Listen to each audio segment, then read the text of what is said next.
ሞኝ ሰው ከመልካም ዘመኑም አያተርፍም፣ ከክፉ ዘመኑም አያተርፍም። ለመናፍቃን፣ ለስጋውያን፣ ለአጋንንት ምስጢር ይሰወርባቸዋል። እነሱ ሰሙን ይዘው ይኖራሉ፣ ቅዱሳን ደግሞ ወርቁን ያገኛሉ። በሬ ኤክስፖርት አድርገን ቆዳና ሌጦ አስገብተን ሀገራችን አደገች አለን ማለት ሀነ ነፍሱ ሰጥተን ሙት ቆዳ ተቀብለን ኢትዮጵያ በለጸገች መቼም አንልም ማለት። አንድ ሰው መጽሐፍ ቅዱስን ብድግ አድርጎ ዝም ብሎ ተሸክሞት ሲመለከተው ቢል ምስጢር አይረዳው። እንኳን ንግድ እኮ ንግግር ያለ ጊዜውና ያለ ቦታው ከተነገረ ያጠፋ። እያለቀስክ ተወለድክ ዛሬ ትስቃለህ። ይህ ንግድ ነው። ሳቅን ያተረፍከው በመኖር ነው። ሁላችሁም እኮ አሁን እኮ ማይኩን ብሰጣችሁ ስብከቱንም አትለቁትም አይደል? አሰሩትም እንጂ በሽታ ሲመጣ እንኳን መጥገብ መራብም አይቻልም። በቀኝ ተሰቀለ 3 ሰዓት ተሰቅለዋል፣ አተረፈባት። ያኛው ደግሞ ከሰረባት። አበው በሰይጣን ጸድቀውበታል። እኛ ግን በመላክም የምንጸድቅ አይመስለኝም። አሁን እኛ ለጠቅላይ ሚኒስትሩ ቢሮ አንዳንድ አጃቢ ይመድቡልን ብል ያገኛል። ሰራዊቱ ማለቁ አይደል? ያልቃሉ። እግዚአብሔር ግን ለእያንዳንዳችን አንዳንድ ጠባቂ መላክ ሰጥቶ ወገኖችን ሰው አታችሁ ገንዘብ ከምታተርፉ ገንዘብ ቀርቶባችሁ ሰው አለ ሰው ገንዘብ ይሰጣችኋል።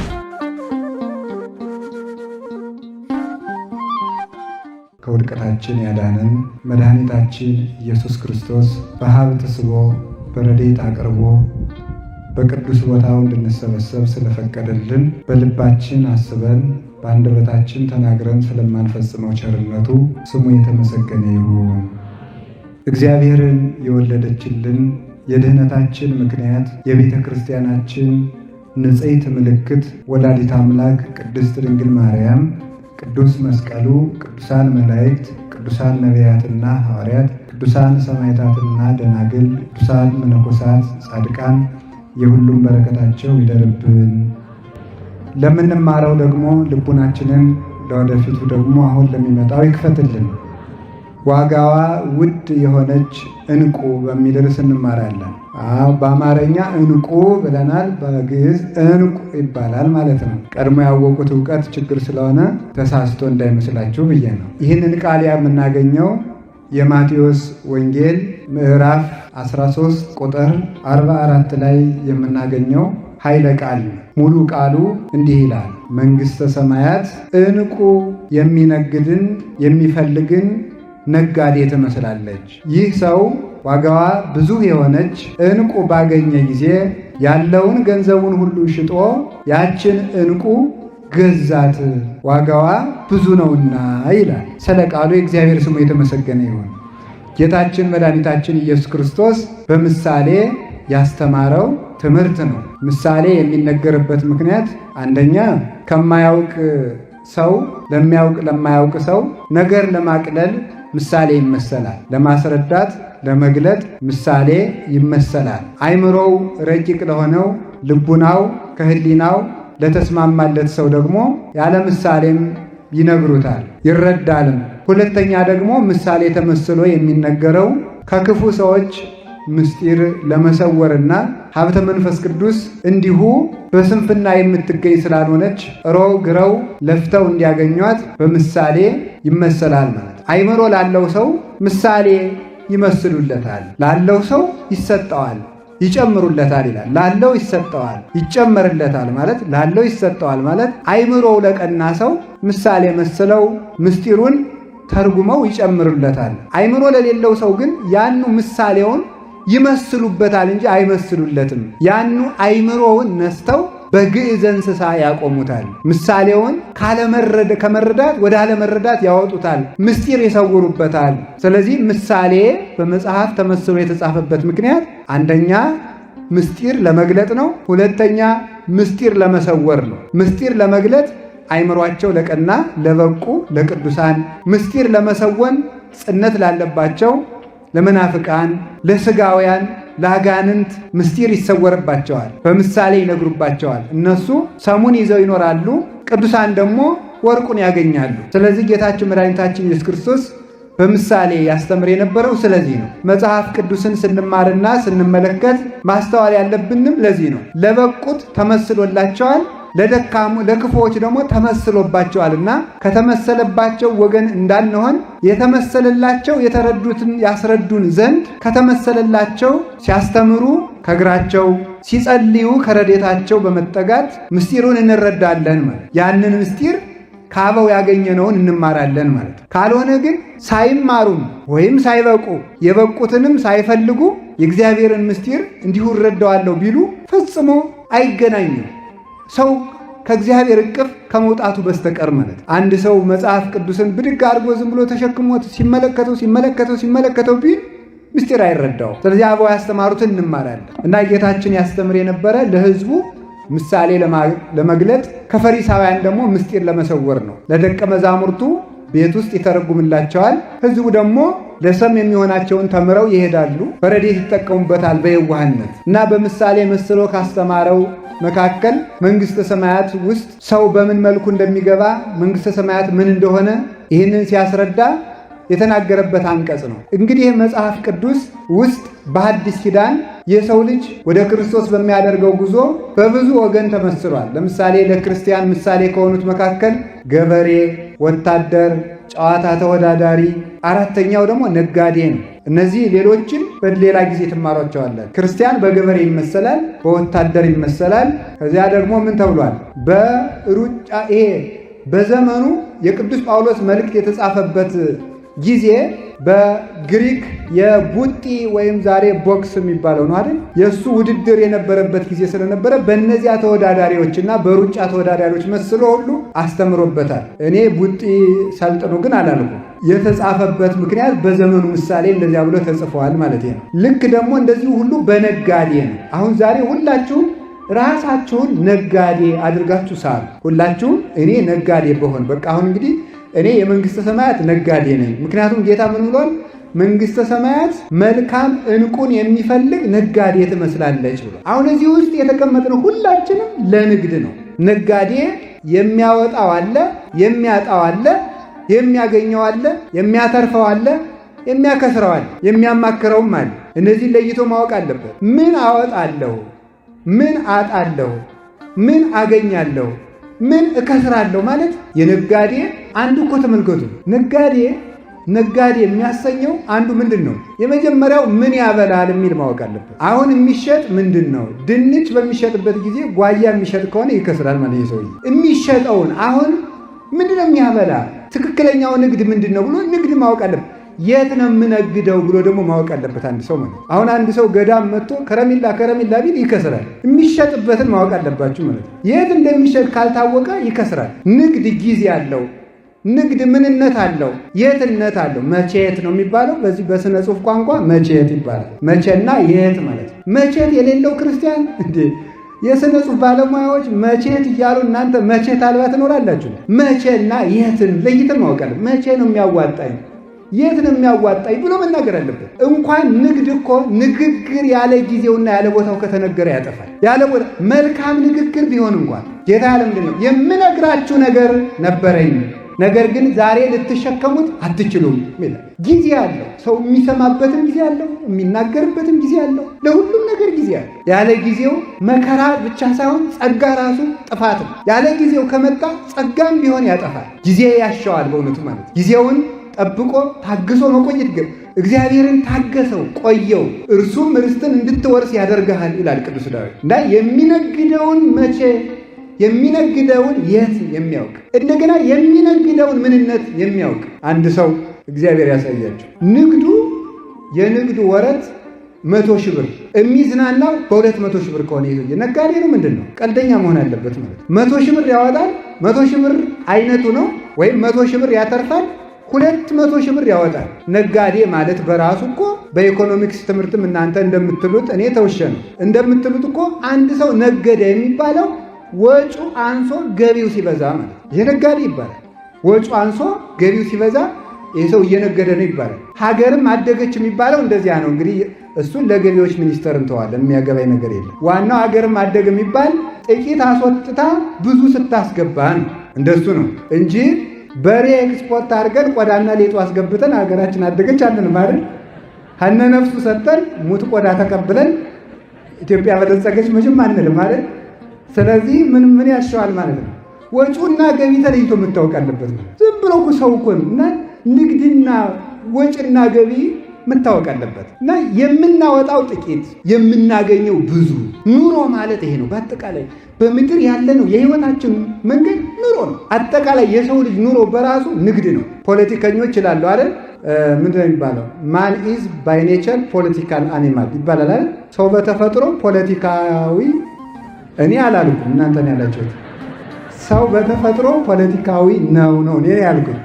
እንስሳ ያላችሁ እናንተ ናችሁ። ራሳችሁን እንስሳ አትበሉ። ስለዚህ ሰው በተፈጥሮ ፖለቲከኛ ነው ይላሉ። እንግዲህ ፖለቲከኞች ነው እንደዚያ የሚሉት። እኔ እንደዚህ ምንድነው? ምክንያቱም ፖለቲካ ማለት እንዴት እንጠበቅ ማለት ስለሆነ ሰው ራሱ ፖለቲከኛ ነው ይላሉ። ለምሳሌ ጓሯችን አይጥ እንዳይበላው ምን እናድርገ? ይህም ፖለቲካ ነው። ይህ ፖለቲካ ነው።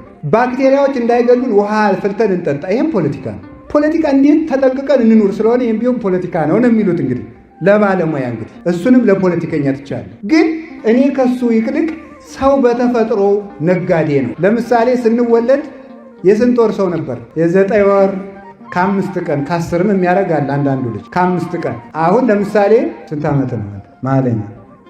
27 ከ9 ወር ስንት ዓመት አተረፈ? ንግድ። እድሜ ራሱ እኮ ንግድ እኮ ነው ማለት ነው። እድሜ ራሱ ንግድ ነው ይሁላችሁ ማለት ነው። እያተረፍን ነው የምንኖረው ማለት ነው። አሁን መጀመሪያ ከእናታችን እቅፍ እያለ ምን ነበር የምናደርገው? ጡት ነበር የምንጠባው። አሁን ምን እናደርጋለን? እንበላለን አይደለም? ይህም ትርፍ ነው በእውነቱ ማለት ነው። ሰው በህይወት ዘመኑ ለቅሶ ነበር። አሁን እያደረጋችሁ ነው። ንግድ እኮ ነው ይሄ። እያለቀስክ ተወለድክ፣ ዛሬ ትስቃለህ። ይሄ ንግድ ነው። ሳቅን ያተረፍከው በመኖርህ ነው። ኑሮ ሳቅን አተረፈ ማለት። ስንወለድ ምንድን ነበር? እርቃናችን። አሁን ምን አትርፈናል? ልብስ አትርፈናል። ስንወለድ ቢማከሩብንም ቢመክሩንም አናውቅም ነበር። አሁን ለመምከርም በቅተናል። ሁላችሁም እኮ አሁን እኮ ማይኩን ብሰጣችሁ ስብከቱንም አትለቁትም አይደል? አሰሩትም እንጂ ለነገር እኮ ጎበዞች ናቸው። ታሽሩታላችሁ እናንተም ቢሆን ማለት ነው። ስለዚህ ሁሉም ሰው አሁን ይሰብካል። ግን ቁም ነገሩ ምንድነው? ክፉና በጎ ለመለየት የበቃ ነው። እሱም ንግድ ነው። በእንዴት ያለ አይምሮ! ሰው ተጠንቅቆልን እንኖር ነበር። ተጠንቅቀን ለመኖር የሚያስችል አይምሮ ሰጠን። ሰው ሩጦልን እናመልጥ ነበረ። ሩጠን የምናመልጥበትን እግር አተረፍ። ድሮ አውሬ ቢመጣ እናታችን አዝላ ሩጣልን ነበር የምናመልጠው። አሁን እኛው ሩጠን የምናመልጥበት አግኝተናል። ድሮ ምንም መጉረስ የማይችል እጅ ነበረን። አሁን የሚያጎርስ እጅም ይዘናል። ይህም ትርፍ ነው። ድሮ ሆዳችን ቢቆርጠን ራሳችን ቢፈልጠን እርር ብለን እናለቅሳለን፣ እናታችን እናስቸግራለን እንጂ ይሄን አመመኝ እንኳን አንልም። ያለ ፍላጎታችን የሆነ መድኃኒት ቢግቱን ይሄ አይሆነኝም ማለት አይቻልም። አፋችን አልፈታም ዝም ብለን መጋት ነበር። አሁን ግን ይሄን አልበላም ይሄን አላደርግም ብለን ክፉና ደጉ የምንናገርበትን የምንለይበትን አንደበት አግኝተናል። የሁሉ ትርፍ ነው። ራስን ችሎ መቆም ትርፍ ነው። ከወደዱት መድረስ ትርፍ ነው። ከወደዱት ደርሶ መዋል። ሰዎች እኮ እኛ ብዙ ጊዜ ጸጋችንን የምናደንቀው ከሰው ትከሻ ላይ ስናየው ስለሆነ ነው እንጂ ውሎ ማደር እንዴት ያለ ትርፍ ንግድ መሰላችሁ? ተንቀሳቅሶ ማደር፣ ተንፍሶ ማደር፣ ተቀምጦ መዋል ራሱ እኮ ትርፍ ነው። ተጎለቱ ስራ ፈታችሁ አይደለም። የማያስቀምጥ ደዌ ያለባቸዋል። መቆም ትርፍ ነው በእውነቱ ማለት ነው። መራብም እኮ ሲቻል ነው። በሽታ ሲመጣ እንኳን መጥገብ መራብም አይቻልም። በሽታው ይዘጋልና ማለት ነው። ስለዚህ ሁሉም ነገር ይህ ዓለም ለትርፍ የተፈጠረ ነው። ሰው ነጋዴ ነው። ይህ ዓለም ለትርፍ የተፈጠረ ነው። አበው በዚህ ዓለም አተረፉበት። ያላተረፉበት ነገር የለም። እኛ እንዳንከስርበት እግዚአብሔር ይርዳን። እድሜ ትርፍ እኮ ነው። 50 ዓመት እንኖራለን፣ የዘላለም ሕይወት እናተርፍበታል። ዳዊት በ70 ዘመኑ የአምላክ ልብ የሚባል ዘላለማዊ ስምን አተርፎበታል። ዘላለማዊ ስምን አባቶቻችን በሁሉ ነገር ነግደው አትርፈዋል። በእውነቱ ማለት 3 ሰዓትን ያተረፈባት ሰው አለ። ይህ የሚደንቀኝ ሰው ነው። በቀኝ የተሰቀለ ወንበዴ በቀኝ ተሰቀለ፣ 3 ሰዓት ተሰቅለዋል፣ አተረፈባት። ያኛው ደግሞ ከሰረባት። ሞኝ ሰው ከመልካም ዘመኑም አያተርፍም፣ ከክፉ ዘመኑም አያተርፍም። ቢያንስ እኮ ሰው በመልካሙ ካልተጠቀመ በክፉ መጠቀም አለበት። በዚህም ያልተጠቀመ ሰው ነው ይሄ ሰው ማለት። ስለዚህ ላወቁበት ሁሉ ማትረፊያ ነው። ማጣት ማትረፊያ ነው። ማግኘት ማትረፊያ ነው። መሾም ማትረፊያ ነው። መሻርም ማትረፊያ ነው። ርስት መውረስም ማትረፊያ ነው። መሰደድም ትርፍ ነው። ላወቀበት ሰው ሁሉ ትርፍ ነው። ሰይጣን እንኳ ቢሆን ላወቀበት ሰው ጥቅም ነው። ሰይጣን እንኳ ቢሆን አበው በሰይጣን ጸድቀውበታል። እኛ ግን በመላክም የምንጸድቅ አይመስለኝም። ግን አይዟችሁ እንጸድቃለን። እመቤታችን ስለምታማልደን መድኃኔዓለም ቸር ስለሆነ አበው ዲያብሎስን ታግለው ጸደቁበት እኮ። እንዲያውም እኮ አባታችን አቡነ ተክለ ሃይማኖት ዲያብሎስ አጋንንት ሊፈትኗቸው ሲመጡት ጸሎታቸውን አቋርጠው ዝም አሉ። በድንጋይ መጥቶ ሲቀጠቅጣቸው እስከ ይደቅቅ አጽሙ ይላል። አጥንታቸው እስኪሰበር ደበደባቸው እስኪነጋ ድረስ። ኋላ መልአኩ መጥቶ አጋንንትን አባሩ። ለምንድን ነው አልጸልይም? እንዲህ አላቸው። አይ እኔ አልጸልይም። ቢሆን አታማትም? እኔ አላማትም። እንዴ ለምን? ካማተምኩ አጋንንቱ ይሸሻሉ፣ ከሸሹ ደግሞ አይደበድቡኝ፣ ካልደበደቡኝ ክብር አላገኝም። ምክንያቱም ክርስቶስ ምን ብሏል? ሰውነቱን የሚወዳት ሰው ካለ ይጣላት ብሏል። አበው ስጋቸውን የሚጥሉበት ምክንያት ይፈልጋል። ጌታ መድኃኔዓለም ኢየሱስ ክርስቶስ እንዲህ ነው ያለ፣ እኔ እውነተኛ የበጎች በር ነኝ። በእኔ በኩል የገባ ሰው እርሱ ይድናል፣ ወደ እኔ ይገባል ይወጣል፣ ከስጋ ፈቃድ ይወጣል፣ ወደ ነፍስ ፈቃድ ይገባል፣ መሰማሪያን ያገኛል አለ። ሰውነቱን ለመከራ አሳልፎ የሚሰጥበት ገራይተ መስቀልን ያገኛል አለ። መስቀል የነፍስ መሰማሪያ ነው። መከራ የነፍስ የክብር ሀገሯ ነው። ወደዚያ መሰማሪያን ያገኛል። መከራ ያጣ ሰው ነፍሱ ተቅበዝባዥ የሆነ ሰው ነው። የነፍስ መሰማሪያዋ ምንድን ነው? መከራ። አባቶቻችን እንዲህ አድርገው ከሁሉ ነገር አትርፈዋል። እኛንም ለማትረፍ ያብቃን። አሁን ምን አለ? መንግሥተ ሰማያት ሕገ ወንጌል፣ ሕገ ወንጌል ተስፋ፣ ተስፋ እግዚእነ ኢየሱስ ክርስቶስ ምን ይመስላል አለ? ዕንቁን የሚሻ ነጋዴን ትመስላለች። ዕንቁን ነው የሚሻ። ዕንቁ እንግዲህ ብረት አለ፣ ነሐስ አለ፣ መዳብ አለ፣ ብረት አለ፣ ነሐስ አለ፣ ብር አለ፣ ወርቅ አለ። ከዚህ በላይ ዕንቁ አለ ማለት። ዕንቁ ከዚህ በላይ ነው። ይሄ መጨረሻው ነው። አሁን የመጨረሻውን ውድ ዋጋ ያለው ብዙ ዋጋ የሚያወጣውን ዕንቁ ምንድን ያደረገው ሰውየው? ያንን ሲያገኝ መጀመሪያም ነጋዴው ዕንቁ ለማትረፍ ነው የወጣው። ዕንቁ ለማትረፍ ስላወጣ ብር ቢያተርፍ በንግዱ አይረካም፣ ብረት ቢያተርፍ አይረካም፣ መዳብ ቢያተርፍ አይረካም፣ ነሐስ ቢያተርፍ አይረካም። የሚረካው ይሄ ነጋዴ ዕንቁ የሚነግድ ነጋዴ። ዕንቁ ሳገኝ ብቻ ነው የምረካው ብሎ ሐሳቡ ዕንቁ ለማትረፍ ነው። ሐሳቡ ትልቅ ነው። ይሄ ሰው አሁን ማደረግ ትልቅ ነገር ያለ ትልቅ ወጪ አይገኝምና ያለውን ነገር ሁሉ ሸጠ። ያለውን ነገር ሁሉ ሸጠ። ምክንያቱም ያ ውድ ገንዘብ እንደሚያወጣልህ ስላወቀ ያለውን ነገር ሁሉ ሸጠና ያችን ዕንቁም ገዛት። በዚያችን ዕንቁ ጌጥ ይሆናል፣ ዕንቁ ብርሃን ይሆናል። ዕንቁ ደግሞ ምን ያደርጋል መስላችሁ? ውድ ነውና ለብዙ ጥቅም ይሆናል። ብዙ ንብረትን ይሰበስባል። አንዱ ብዙ ነገር ይገዛል። ስለዚህ ይሄ ነጋዴ ትልቅ ያሰበ መሆኑ ትልቅ ወጪ አውጥቶ ገዛ ይላል። አሁን እናንተ ከዳኛ ተሆኖ እንደዚህ ይባል ነበር ድሮ። አሁን ሁላችሁም 100 ብር አጥታችሁ አንድ ቤት ከምታገኙ፣ አንድ ቤት አጥታችሁ 100 ብር ከምታገኙ ምረጡ። ይጠየቃል እንዴ? ነው አይደል? መልሱ ምንድን ነው የማይጠየቀው? ቤት ይጠየቃል ወይ? እሺ ወርቅ ሰጣችሁ ዕንቁ ከምትቀበሉ፣ ዕንቁ ሰጣችሁ ወርቅ ከምትቀበሉ፣ መዳብ ከስራችሁ ዕንቁ ከምታገኙ፣ ዕንቁ ከስራችሁ መዳብ ከምታገኙ፣ መዳብ እሺ፣ ምሳ አብልተዋችሁ ዕንቁ ከምታጡ፣ ዕንቁ ሰጥተዋችሁ ምሳችሁን ጦማችሁን ከምትበሉ፣ እሺ አንድ ቀን ታስራችሁ ዕንቁ ከሚሰጣችሁ፣ አንድ ቀን መታሰር ቀርቶባችሁ ዕንቁ ከሚቀርባችሁ ምረጡ። ገንዘብ ወዳጅ ነው ይሄ እናንተ። በጣም ጥሩ ነው።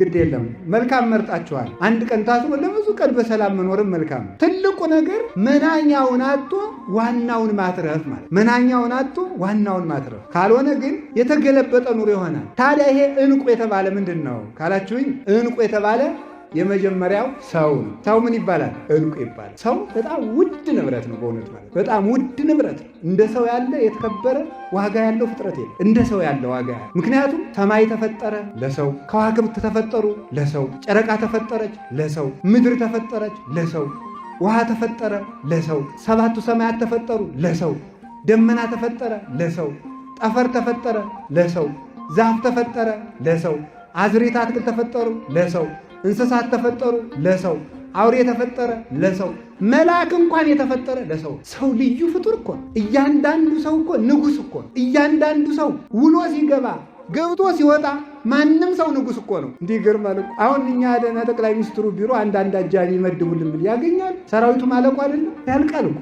እግዚአብሔር ግን ለእያንዳንዳችን አንዳንድ ጠባቂ መልአክ ሰጥቶናል። በመልአክ እኮ ነው የሚያጅበን እግዚአብሔር። እንዲህ የሚያደርግት ይገኛል በመልአክ። ለዚያውም ወታደር ጎበዝ ነው፣ ጥሩ ጠባቂም መልካሙ ሲገኝ ግን እንቅልፍ ወሰደው ምን ያደርግ? አጉል ነው።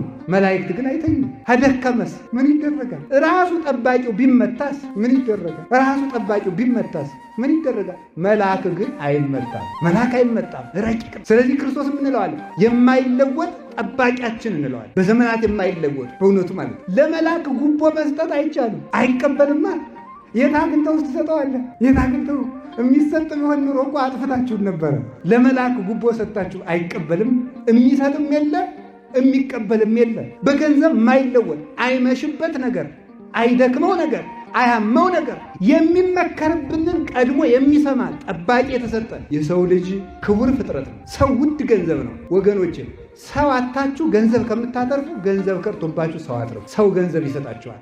ሰው ልዩ ገንዘብ ነው። መድኃኔዓለም በዚህ ዓለም የኖረ ሰው ለመሰብሰብ ሰው ሰብስቧል። በእውነቱ ነው። በሰው ተመልከቱ። ሰው 12 ሰው ነው እኮ ያተረፈ ለፍቶ፣ ኋላ 120 ሰዎችን አትርፏል። እነዚያ ሰዎች ደግሞ ምን አደረጉት? ዓለምን በሙሉ ሰብስበው ደግሞ አመጡለት። አንዲት ሴት ፍለጋ የእግዚአብሔር ቸርነቱ። አንዲት ሴት ውሃ ቀጅ ሴት፣ ያቺ ሴት ባል ስታገባ ጋኔን ሲገልባት፣ ባል ስታገባ ዮሐንስ 4 ያለ ጋኔን ሲገልባት፣ ስለዚህ ከውሃ ቀጅ ሴቶች ጋር እንዳትሄድ ይህች ነፍሰ ገዳይ እንዳይሏት ሴቶች ሁሉ ቀርተው ጨርሰው ቤታቸው ሲገቡ በቀትር ብቻዋን ልትቀዳ ሄዳለች። የዚህችን ሴት ገመና የሚያውቅ የአንዲት ሴት ገመናና ኀፍረት የሚገደው እርሱ መንገድ ሰብሮ መንገድ ጥሶ ጫካ ጥሶ አልፎ ደቀ መዛሙርቱ እንኳን እንዳያሸማቅቋት ምሳ በልታችሁ ነው ሁሉን በአንድ ጊዜ የሚፈታ የእሷን ችግር ለመፍታት ብቻዋን አረገ። የደቀ መዛሙርቱን ረሃብ ለመፍታት ምሳ ግዙ ብሎ ሰደዳቸው። የሁላቸውንም ችግር ሰበሰበ። ያችን ውሃ ስጪኝ አልሰጥም፣ ውሃ ስጪኝ አልሰጥም፣ ባልሽን ጥሪና ልስጥሽ። ክርክሩ አለቀ። እኔ የሕይወት ውሃ ነኝ አላት። አንተ ማስያስ ነህ? አዎ ነኝ አላት። ከዚያ በኋላ የሚያስደንቀው ጌታ ይቺ ሴት ካመነችና ከእርሱ ጋር ነፍሷ ከተዋሃደች በኋላ ውሃ ስጪኝ አላላትም። ምክንያቱም የጠማው የእሷ መዳን ነበርና መልሶ ያልጠየቃት ለዚያ ነው። ደቀ መዛሙርቱ መጥተው ምንድን ነበር ያሉት? ሐዋርያት መጥተው ምሳ ብላ አልበላም። ይቺ ሴት አምታለች ነው ወይስ ደግሞ ማን አብልቶት ይሆናል? አይ እናንተ የማታውቁት ምግብ አለኛል። የእግዚአብሔር ምግቡ የሰው መዳን ነው። የክርስቶስ ምሳና ራቱ የሰው መዳን ነው። ክብሩ ሁሉ ሰው ነው። ለሱ ክብሩ ሁሉ ሰው ስለሆነ ክብሩ በሰው ስለተገለጠ ለሰው ሁሉ ብሎ ክብሩን እንደ መቀማት አልቆጠረው። በእርሱ ድህነት እናንተ ባለጸጎች ትሆኑ ዘንድ ባለጸጋው ስለ እናንተ ራሱን ድሃ አደረገ ብሎ እንደተናገረ ነዋይ ዑሩይ ቅዱስ ጳውሎስ ፊልጵስዩስ ምዕራፍ 2 ቁጥር 8 ላይ እርሱ ክብሩን ለሰው ሁሉ ትቶ የተሰቀለ የእግዚአብሔር የክብሩ መገለጫ ሰው ስለሆነ ነው። ስለዚህ ጌታ ሰውን ያተርፍ ዘንድ ለሰው ብሎ ሁሉን ተወ።